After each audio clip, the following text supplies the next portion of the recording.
Yushke, Oknan, Bechi Uzapi, there you picked at a Diake, Ginajipi, the Hantuan, Oyate, Etama, Napechi Uzapi.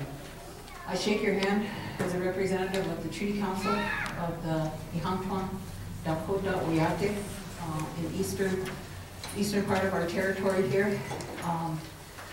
We would like to begin this press release by reading the release that we have prepared, and it is based, this is breaking news, as it is based on an action that we took this morning. So without further ado, I'm going to go ahead and read the press release, and we're going to ask brief comments from each of the sovereigns that are represented at the table this morning or this afternoon, and following that we'll open it up for questions.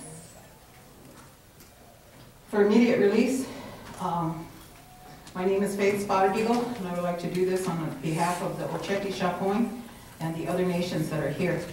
May 18, 2013, Rapid City, South Dakota.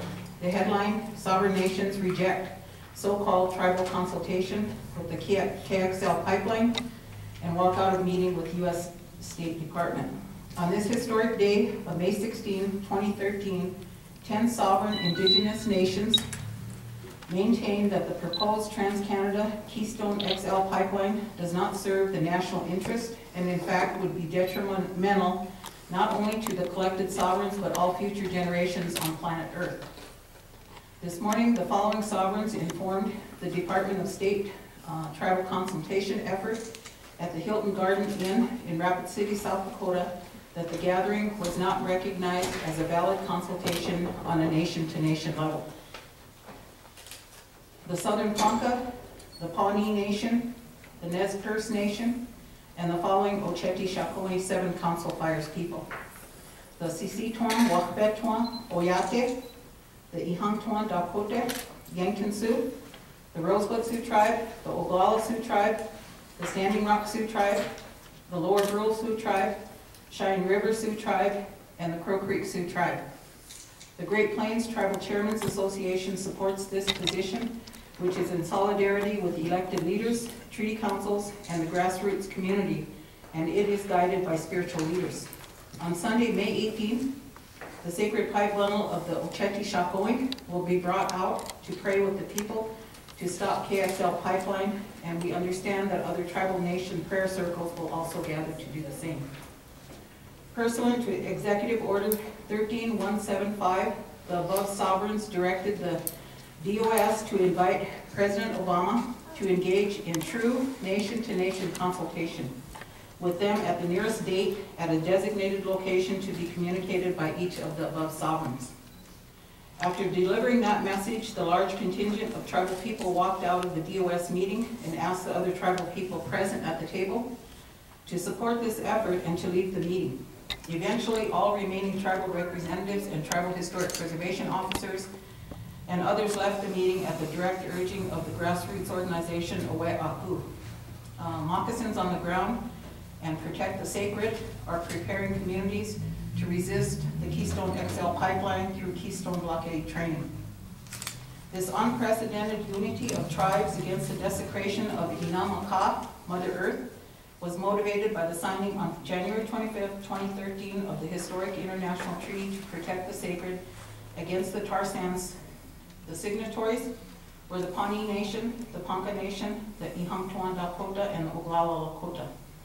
Since then, 10 First Nations chiefs in Canada have signed the treaty to protect themselves against tar sands development in Canada. The above sovereigns notified President Obama to consult with each one of them because of the following. The nations have had no direct role in identifying and evaluating cultural resources. The nations question the status of the programmatic agreement and how it may or may not be amended. The nations are deeply concerned about potential pipeline impacts on natural resources, especially our water, potential spills and leaks, groundwater and surface water contamination. The nations have no desire to contribute to climate change, to which the pipeline will directly contribute. The nations recognize that the pipeline will increase environmental injustice, disproportionately impacting Native communities.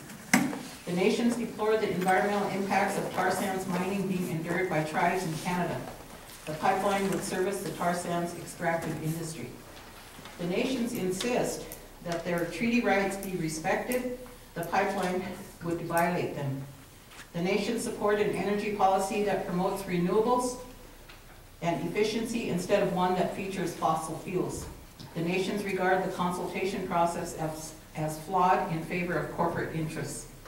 The sovereigns of these nations contend that it is not in Americans' interest to facilitate and contribute to environmental devastation on the scale caused by the extraction of tar sands in Canada. America would be better served by a comprehensive program to reduce its reliance on oil and to invest in the development and deployment of sustainable energy technologies such as electric vehicles that are charged using solar and wind power. The indigenous nations of Turtle Island have always been considered as distinct, independent political communities, retaining their original rights as the undisputed possessors of the earth and water from time immemorial. This is recognized in the United Nations Declaration of the Rights of Indigenous Peoples. If the Keystone XL pipeline is allowed to be built, Transcanada, a Canadian corporation, would be occupying sacred treaty lands as reserved in the 1851 and 1868 Fort Laramie treaties. It will be stopped by unified resistance. Thank you.